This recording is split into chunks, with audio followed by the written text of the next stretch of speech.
নমস্কার। আমি আবার আজকে আপনাদের কাছে মহাভারত পাঠ নিয়ে এসেছি। আপনারা অনুগ্রহ করে শ্রদ্ধার সঙ্গে শুনবেন। মহাভারত পাঠ শুনলে সংসারের মঙ্গল হয়, ভগবান আপনাদের উপর প্রসন্ন হন। আপনারা ভালো থাকুন, ভগবান আপনাদের মঙ্গল করুন। আর যারা নতুন, আমার এই চ্যানেলটা সাবস্ক্রাইব করুন। আজকে যে পাঠটা করব সেটা হলো বকাসুর বধ। বৈশম্পায়ন বললেন, জন্মেজয়, একটু রাত্রি হলে ভীম রাক্ষসের খাবার নিয়ে বকাসুরের বনে গেলেন এবং সেখানে তার নাম ধরে ডাকতে লাগলেন।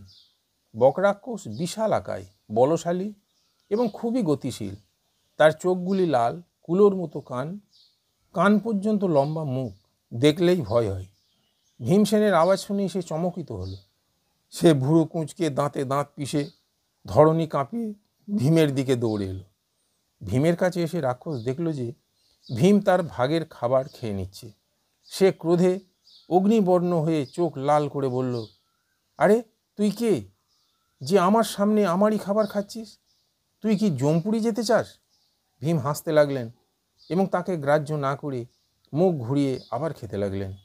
রাক্ষস দু হাত তুলে ভীষণ গর্জন করে ভীমকে মারার জন্য ছুটে এলো, কিন্তু ভীম তবুও তাকে অগ্রাহ্য করে খেয়েই চললেন। তখন বকাসুর অত্যন্ত ক্রোধান্বিত হয়ে এক গাছ উপড়ে নিয়ে তার উপরে মারতে এলো। ভীম ধীরে ধীরে খেয়ে হাত মুখ ধুয়ে হাসতে হাসতে উঠে দাঁড়ালেন। রাক্ষস যেই গাছ দিয়ে তাকে মারতে গেল, ভীম বাঁ হাতটি গাছটি ধরে নিলেন আর দু পক্ষেই গাছ দিয়ে মারামারি চলতে লাগলো। ভীষণ যুদ্ধ চলল। বনের সব বৃক্ষই প্রায় উপড়ে ফেলা হলো। বকাসুর দৌড়ে এসে ভীমকে ধরল। ভীম তাকে ধরে টেনে নিয়ে চললেন। বক যখন পরিশ্রান্ত হয়ে পড়ল, তখন ভীম তাকে মাটিতে আঁচড়ে ফেলে হাঁটু দিয়ে চাপ দিতে থাকলেন। তার গলা টিপে কপিন ধরে কোমর মুচড়ে ভেঙে দিলেন। তার মুখ দিয়ে রক্ত পড়তে লাগলো, হাড়গোড় ভেঙে গেল এবং সে ছটফট করতে করতে মরে গেল। বকাসুরের চিৎকারে তার পরিবারের সদস্যরা ভয় পেয়ে সকলকে নিয়ে বাইরে এলো। ভীম তাদের ভয়ে কম্পমান থেকে ধমক দিয়ে শর্ত করালেন যে আজ থেকে আর কোনো দিন তোমরা মানুষকে বিরক্ত করবে না। যদি ভুলক্রমে কোনো দিন এরকম করো, তা এইভাবে তোমাদেরও মরতে হবে। রাক্ষসেরা ভয়ে ভয়ে ভীমের শর্ত মেনে নিল। ভীম বকাসুরের মৃতদেহ নিয়ে নগর দ্বারে এলেন এবং তাকে সেখানে ফেলে দিয়ে চুপচাপ গৃহে ফিরে গেলেন। তখন থেকে কখনো এক চক্রা নগরবাসীদের উপর আর রাক্ষসদের উপদ্রব হয়নি। বকাসুরের আত্মীয় স্বজনও অন্য স্থানে পালিয়ে গেল।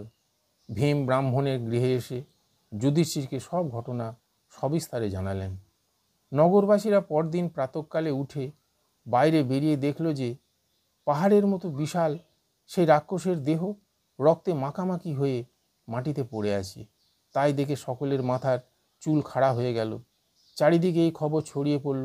হাজার হাজার জনতা এবং আবাল বৃদ্ধ বনিতা তাই দেখতে ছুটে এলো।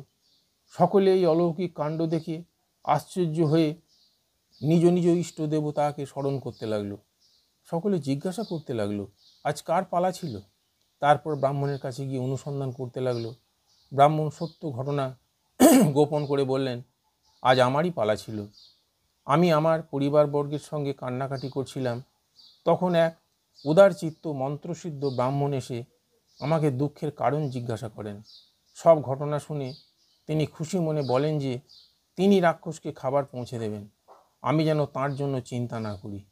তিনিই রাক্ষসের জন্য খাবার নিয়ে গিয়েছিলেন, এ নিশ্চয়ই তাঁরই কাজ। সকলে এই ঘটনা শুনে আনন্দিত হয়ে ব্রাহ্মণ উৎসব করতে লাগলেন।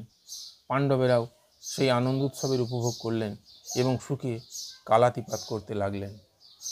এবার শুনুন দ্রৌপদীর স্বয়ম্বরের সংবাদ এবং ধৃষ্টদ্যুম্ন ও দ্রৌপদীর জন্ম বৃত্তান্ত। জন্মেঞ্জয় জিজ্ঞাসা করলেন, হে প্রভু, বকাসুর বধ করার পরে পাণ্ডবেরা কি করলেন? কৃপা করে তার বর্ণনা করুন।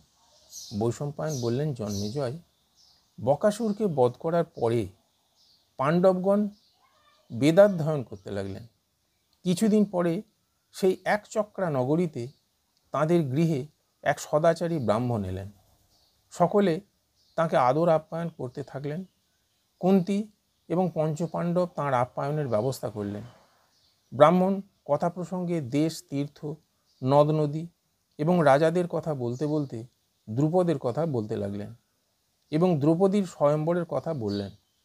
পাণ্ডবেরা বিস্তারিতভাবে দ্রৌপদীর জন্ম কথা শুনতে চাইলেন। তাইতে সেই ব্রাহ্মণ দ্রুপদের পূর্বচরিত্র বলতে লাগলেন। যখন থেকে দ্রোণাচার্য পাণ্ডবদের দ্বারা দ্রুপদকে পরাজিত করেছিলেন, তখন থেকে এক মুহূর্তের জন্য দ্রুপদ শান্তি পাননি। চিন্তার ফলে তিনি দুর্বল হয়ে পড়েছিলেন এবং দ্রোণাচার্যের উপর প্রতিশোধ নেবার জন্য কর্মসিদ্ধ ব্রাহ্মণের খোঁজে এক আশ্রম থেকে অন্য আশ্রমে হন্যে হয়ে ঘুরতে লাগলেন। তিনি শোকমগ্ন হয়ে কেবলই ভাবছিলেন যে শ্রেষ্ঠ সন্তান কি করে লাভ করবেন, কিন্তু কোনোভাবেই তিনি দ্রোণাচার্যের প্রভাব, বিনয়, শিক্ষা এবং চরিত্রকে খর্ব করতে সমর্থ হননি। গঙ্গা তীরে ভ্রমণ করতে করতে রাজা দ্রুপদ কলমাসী নামে এক ব্রাহ্মণদের বসতি দেখলেন। সেই বসতিতে সকলেই বিধিবৎ ব্রহ্মচর্য পালনকারী স্নাতক। তাদের মধ্যে নাম ছিল জাজ ও উপজাজের। দ্রুপদ প্রথমেই ছোট ভাই উপজাজের কাছে গিয়ে সেবা শুশ্রূষার দ্বারা তাকে প্রসন্ন করেন এবং অনুরোধ করেন যে আপনি এমন কিছু করুন যাতে আমার দ্রোণ বধকারী এক পুত্র জন্ম নেয়। আমি আপনাকে 10 কোটি গাভী দেব। শুধু তাই নয়, আপনি আরও যা চান তাও আমি দেব। উপজাজ বললেন, আমি তা করতে পারবো না। দ্রুপদ আরও 1 বছর তাঁর সেবা করলেন। উপজাজ বললেন, রাজন, আমার বড় ভাই জাজ একদিন বনে বিচরণ করতে করতে মাটিতে পড়ে থাকা একটি ফল কুড়িয়েছিলেন। সেই ফলটির শুদ্ধি অশুদ্ধির ব্যাপারে তিনি একবারও ভেবে দেখলেন না। আমি তাঁর এই কাজ দেখে বুঝতে পারলাম যে তিনি কোনো বস্তু গ্রহণ করার সময় শুদ্ধ অশুদ্ধের বিচার করেন না। আপনি ওর কাছে যান, উনি আপনার যোগ্য করিয়ে দেবেন। তিনি যখন জাজকে সেবা শুশ্রূষার দ্বারা প্রসন্ন করে অনুরোধ জানালেন, আমি দ্রোণের থেকে শ্রেষ্ঠ এবং তাঁকে যুদ্ধে বধ করার মতো এক পুত্র চাই। আপনি সেই রকম যোগ্য আমাকে দিয়ে দিন, আমাকে দিয়ে করান। আমি আপনাকে 1 অর্বুদ অর্থাৎ 10 কোটি গাভী দেব। জাজ তা স্বীকার করে নিলেন। জাজের নির্দেশ মতো দ্রুপদের যজ্ঞ কার্য সম্পূর্ণ হয় এবং অগ্নিকুণ্ড থেকে এক দিব্য কুমার উৎপন্ন হন। তার গাত্রবর্ণ জ্বলন্ত অগ্নির ন্যায়, মাথার মুকুট এবং দেহে কবচ ছিল। তাঁর হাতে ছিল ধনুক বাণ এবং খড়গ। তিনি বারংবার গর্জন করছিলেন। অগ্নিকুণ্ড থেকে উৎপন্ন হয়েই তিনি রথে চড়ে এদিক ওদিক বিচরণ করতে লাগলেন। সমস্ত পাঞ্চালবাসী হর্ষোৎফুল্ল হয়ে সাধু সাধু করে চেঁচিয়ে উঠলেন। সেই সময় আকাশবাণী হলো, এই পুত্র জন্মানোই রাজা দ্রুপদের সমস্ত শোক দূর হবে। এই কুমার দ্রোণকে বধ করার জন্যই উৎপন্ন হয়েছেন। সেই বেদিতেই পাঞ্চালীর জন্ম হয়। তিনি সর্বাঙ্গ সুন্দরী, কমল নয়না এবং শ্যামবর্ণের ছিলেন। নীলাভ কুঞ্চিত কেশ, রক্তবর্ণের নখ, উন্নত বক্ষ, বাঁকানো ভুরুতে বড়ই মনোরম দেখাত। মনে হতো কোনো দেবাঙ্গনা মনুষ্যরূপে অবতীর্ণা হয়েছেন। তাঁর দেহ থেকে কমলের ন্যায় সুন্দর গন্ধ ক্রোশখানেক দূর থেকেও পাওয়া যেত। সেই সময় তার মতো সুন্দরী পৃথিবীতে আর ছিল না। তার জন্মের সময় আকাশবাণী হয়, এই কৃষ্ণা রমণী রত্ন দেবতাদের প্রয়োজন সিদ্ধ করার জন্য ক্ষত্রিয় সংহারের উদ্দেশ্যে জন্মেছেন। কৌরবেরা এর থেকে ভীত সন্ত্রস্ত থাকবেন। এই শুনে সমস্ত পাঞ্চালবাসী সিংহের ন্যায় গর্জন করে হর্ষধ্বনি করলেন। সেই দিব্যকুমার ও দিব্যকুমারীকে দেখে দ্রুপদ রাজার রানী জাজের কাছে এসে অনুরোধ করলেন, এরা দুজনেই যেন আমাকে এদের মা বলে মেনে নেন। জাজ তাদের খুশি করার জন্য বললেন, তাই হবে। ব্রাহ্মণেরাই দিব্যকুমার ও দিব্যকুমারীর নামকরণ করলেন।